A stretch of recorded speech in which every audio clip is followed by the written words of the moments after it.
이스라엘의 아들은 이러하니 르우벤과 시므온과 레위와 유다와 이사갈과 스불론과 단과 요셉과 베냐민과 납달리와 갓과 아셀이더라. 유다의 아들은 에르와 오난과 셀란이 이 세 사람은 가나안 사람 수아의 딸이 유다에게 낳아준 자요 유다의 맏아들 에르는 여호와 보시기에 악하였으므로 여호와께서 죽이셨고 유다의 며느리 다말이 유다에게 베레스와 세라를 낳아주었으니 유다의 아들이 모두 5이더라. 베레스의 아들은 헤스론과 하물이요 세라의 아들은 시므리와 에단과 헤만과 갈골과 다란이 모두 5사람이요 갈미의 아들은 아가리니 그는 질멸시킬 물건을 범하여 이스라엘을 괴롭힌 자이며 에단의 아들은 아사랴더라.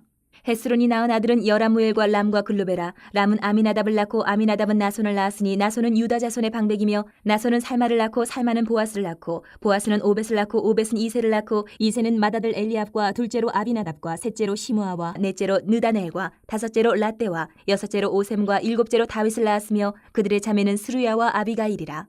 스루야의 아들은 아비세와 요압과 아사엘 삼형제요 아비가일은 아마사를 낳았으니 아마사의 아버지는 이스마엘 사람 예델이었더라. 헤스론의 아들 갈렙이 그의 아내 아수바와 여리오색에서 아들을 낳았으니 그가 낳은 아들들은 예셀과 소압과 아르돈이며 아수바가 죽은 후에 갈렙이 또 에브라스에게 장가 들었더니 에브라시 그에게 훌을 낳아주었고 훌은 우리를 낳고 우리는 부살레를 낳았더라. 그 후에 헤스론이 60세의 길르앗의 아버지 마길의 딸에게 장가들어 동침하였더니 그가 수굽을 헤스론에게 낳아주었으며 수굽은 야일을 낳았고 야일은 길르앗 땅에서 23 성읍을 가졌더니 그술과 아람이 야일의 성읍들과 그낫과 그에 딸린 성읍들 모두 60을 그들에게서 빼앗았으며 이들은 다 길르앗의 아버지 마길의 자손이었더라. 헤스론이 갈렙 에브라다에서 죽은 후에 그의 아내 아비야가 그로 말미암아 아수울을 낳았으니 아수울은 드고아의 아버지더라. 헤스론의 맏아들 여라무엘의 아들은 맏아들 람과 그 다음 부나와 오렌과 오셈과 아히야이며 여라무엘이 다른 아내가 있었으니 이름은 아다라라. 그는 오남의 어머니더라. 여라무엘의 맏아들 람의 아들은 마스와 야민과 에겔이요 오남의 아들들은 삼메와 야다요 삼메의 아들은 나답과 아비술이며 아비술의 아내의 이름은 아비하일이라. 아비하일이 아반과 몰릿을 그에게 낳아주었으며 나답의 아들들은 셀렉과 아빠임이라. 셀렛은 아들이 없이 죽었고 아빠임의 아들은 이시요 이시의 아들은 세산이요 세산의 아들은 알레요 삼메의 아우 야다의 아들들은 예델과 요나단이라. 예델은 아들이 없이 죽었고 요나단의 아들들은 벨렉과 사사라.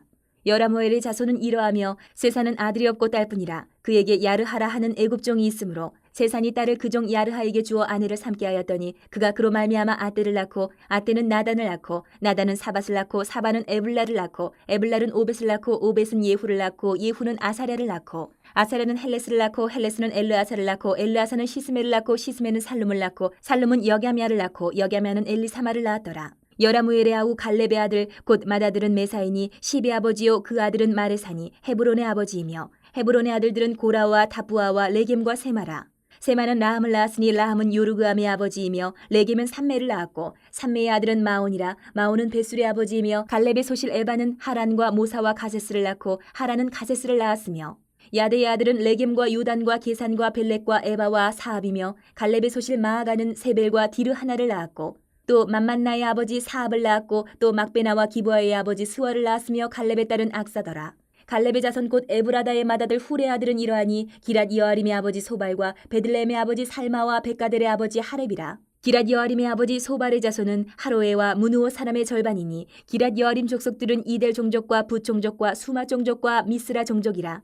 이로 말미암아 소라와 에스다올 2 종족이 나왔으며 살마의 자손들은 베들레헴과 느도바 종족과 아다롯 벳 요압과 마나하 종족의 절반과 소라 종족과 야베스에 살던 서기관 종족 곧 디라 종족과 시므아 종족과 수가 종족이니 이는 다 레갑 가문의 조상 함마색에서 나온 겐 종족이더라. 1장에 이어서 역대상 2장도 이 계보 족보가 기록이 되어 있습니다. 오늘 2장의 족보를 통해서 또 우리가 한 가지 깨달을 교훈은 하나님께서 자기 백성을 어떻게 인도하시고 보호하시는지를 우리가 살펴볼 수 있어야 합니다. 그러면서 한 걸음 더 나아가면 이 족보 계보를 통해서 그러면 우리는 하나님의 그 계획 속에서 어떻게 살아야 할까를 우리는 묵상해야 됩니다. 먼저 족보를 통해서 하나님께서는 신실하심을 우리에게 깨닫게 해주십니다. 성경에 이렇게 긴 분량으로 족보가 기록되어 있는 이유는 하나님께서는 역사 속에서 정말 신실하게 일하고 계시다라는 것을 말씀해 주고 계신 거예요. 신실하게. 아브라함과 다윗의 후손이 이어지면서 결국은 예수님께로까지 연결이 되는 이 족보의 과정은요, 하나님의 구원 섭리, 구속사가 역사 속에서 이루어지고 있구나를 우리에게 보여주는 큰 그림이에요. 큰 그림. 이스라엘 백성의 이 계보를 보면 하나님은 결코 그들을 버리지 않으셨다라는 것을 우리가 발견하게 됩니다. 이 인물들, 우리가 다 기억할 수는 없지만 이 많은 인물들 중에 성공한 사람도 있지만 하나님 앞에서 정말 악하고 실패한 사람들도 있어요. 이 인물들 중에는. 그럼에도 불구하고 그 실패, 연약함 속에서도 하나님은 일하고 계시다라는 것을 발견할 수 있습니다. 예를 들면 오늘 앞부분 읽은 중에 유다의 후손 중에 다말이 나오고 또 베레스가 나오는데, 이들은 전부 다 유다 가문에 있어서는 좀 치명적인 인물들이라고 말할 수 있어요. 좀 수치스럽다라고 말할 수 있는 그런 과정이에요. 이런 인간의 약점, 문제, 이런 어려움 속에서도 하나님은 하나님의 구원의 계획을 결코 저버리지 않으십니다. 좌절하지 않으시고 일하고 계시다라는. 결국 유다의 후손 가운데 그리스도가 오셨어요. 그렇다고 유다가 완벽하느냐? 그것도 아니에요. 유다의 후손들이 전부 다 잘하느냐? 아니요. 이 베레스나 다말처럼 약점도 있는 거예요. 실패한 부분도 있는 거예요. 그럼에도 하나님은 일하고 계신다.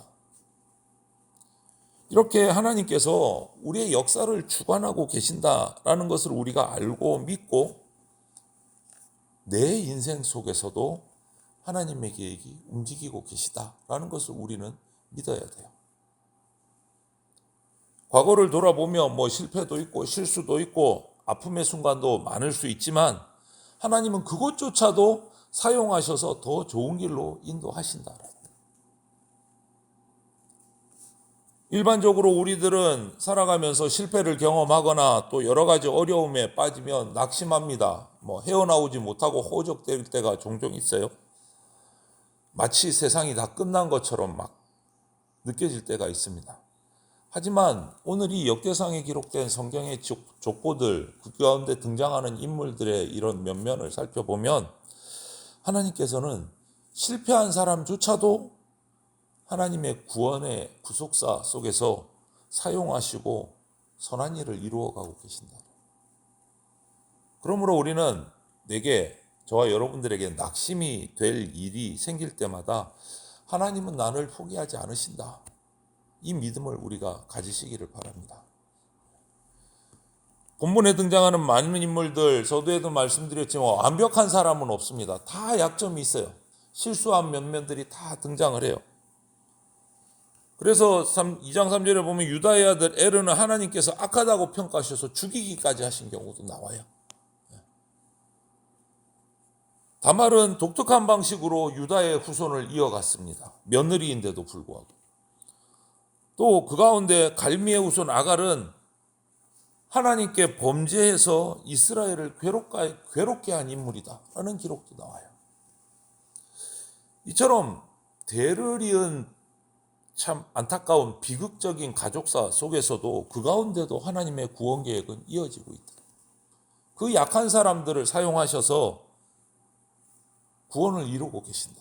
하나님이 우리를 구원하시는 구원의 방식은요, 사람이 어떠한 것이 아니고 전적인 하나님의 은혜로 이루어지는 게 구원이다. 하나님은 이런 연약한 사람조차도 자신의 구원 계획 속에서도 사용하셨어요. 그래서 우리에게 위로가 되는 거예요. 우리도 연약하고 완벽하지 않고 실수할 때 있고, 하지만 하나님이 사용하신다. 그래서 위로가 되는 거예요. 내 삶에 실수가 있고 실패가 있어도 하나님은 여전히 우리를 통해서 일하고 계십니다. 완벽한 사람이 아니어도 하나님 앞에 자복하고 헌신하고 순종하면 하나님께 도구로 쓰임 받을 수 있다라는 말이죠. 교회에서 여러 가지 사역들이 있어서 섬김을 부탁을 드리면 이런 말씀하시는 분들이 있어요. 나는 그거 할 줄 모르는데요. 너무 부족해서 하나님께 내가 어떻게 쓰임 받겠습니까? 겸손의 말일 수도 있어요. 나는 실력이 부족해, 경험이 없어 이러는 분들 계세요. 하지만 하나님께서는 우리의 능력이 아니라 우리의 마음 중심을 보십니다. 마음 중심. 그래서 겸손하게 나를 내려놓고 하나님께 순종할 때 우리를 귀하게 쓰십니다. 그래서 우리에게 혹시라도 하나님께서 어떤 일을 맡기신다면, 사명을 주신다면 내가 아니라 하나님께서 하신다. 바울이 얘기한 것처럼 내게 능력 주시는 자 안에서 내가 모든 것을 할 수 있다. 이 고백이 우리 가운데 있어야 되겠습니다. 그러면 이런 하나님의 구원의 계획 속에서 약한 자도 쓰시고 부족한 자도 헌신하면 쓰시는 이 하나님의 구원 계획 속에서 나는 어떤 역할을 어떻게 감당해야 될까? 그냥 단순히 족보가 이름만 쭉 나열되어 있는데 그것을 의미 없이 이 성경 속에 이 많은 분량을 넣어놓지는 않으셨다는 거죠. 의미가 있으신 거죠. 각 사람은요, 하나님의 역사 속에서 중요한 역할을 담당합니다. 저와 여러분도 마찬가지입니다. 하나님이 부르신 목적을 위해서 그 목적을 이루기 위해서 살아가는 존재가 우리예요. 저와 여러분들이에요. 그냥 의미 없이 왔다 가는 인생은 없습니다.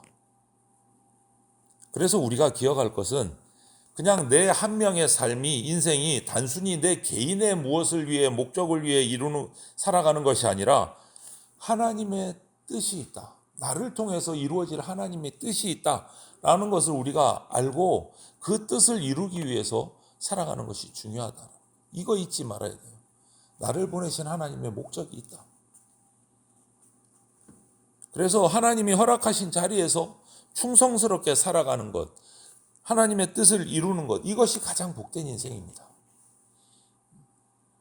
내가 살아가는 삶 속에서 하나님이 내게 맡겨주신 역할을 찾고 사명을 찾고 그 사명을 위해서 충성스럽게 살아가는 것. 우리를 그냥 존재하게 하신 게 아니다는 그런 믿음을 우리가 가져야 합니다. 하나님은요, 우리 한 명 한 명의 인생을 통해서 이 세상을 변화시키기를 원하십니다. 오늘 이 수많은 족보에 등장하는 인물들을 살펴보십시오. 그들이 하나님께 다 계획 속에서 보냄받은 사람들이에요. 그러므로 우리는 직장에서, 학교에서, 가정에서, 우리의 마을에서 하나님께 보냄받은 하나님의 대사입니다. 대사.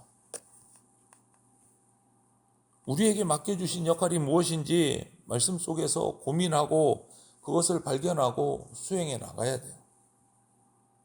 가정에서는 또 가정에서 할 일이 있고 부모로서 자녀로서 할 일들 하나님 앞에서 또 직장에서는 정직하게 신실하게 하나님의 백성으로서 복음을 전하면서 자신의 일을 감당해야 되고 또 교회 공동체에서는 서로 사랑하고 섬기는 모습으로 자신의 직분을 충성스럽게 감당해야 하고 우리가 이처럼 하나님의 뜻을 따라서 살 때 우리 삶은 진짜 의미가 있는 삶이 되는 겁니다. 하나님은 지금도 우리를 통해서 일하고 계십니다. 족보를 통해서 우리가 받을 수 있는 교훈이에요. 우리 인간을 통해서 일하고 계신다. 그래서 오늘 우리가 함께 묵상하는 이 역대상 2장의 족보는요, 우리에게 하나님께서는 신실하시고 연약한 자도 사용하시고 또 우리를 통해서 역사하고 계신다는 중요한 교훈을 우리에게 주고 계시는 말씀입니다. 그렇다면 우리의 삶 속에서 우리는 각자가 모든 순간순간마다 예수님이라면 어떻게 하실까? 이 질문을 던지면서 그 말씀을 품고 선택하고 그 순종하는 그러한 성도의 삶을 우리가 살아가야 됩니다. 저와 여러분들이 하나님의 이 섭리 속에서 각자의 삶을 돌아보면서 하나님의 뜻을 따라서 살아가는 하나님의 대사로서의 삶을 충성스럽게 잘 감당하게 되시기를 주님의 이름으로 축원을 드립니다. 아멘.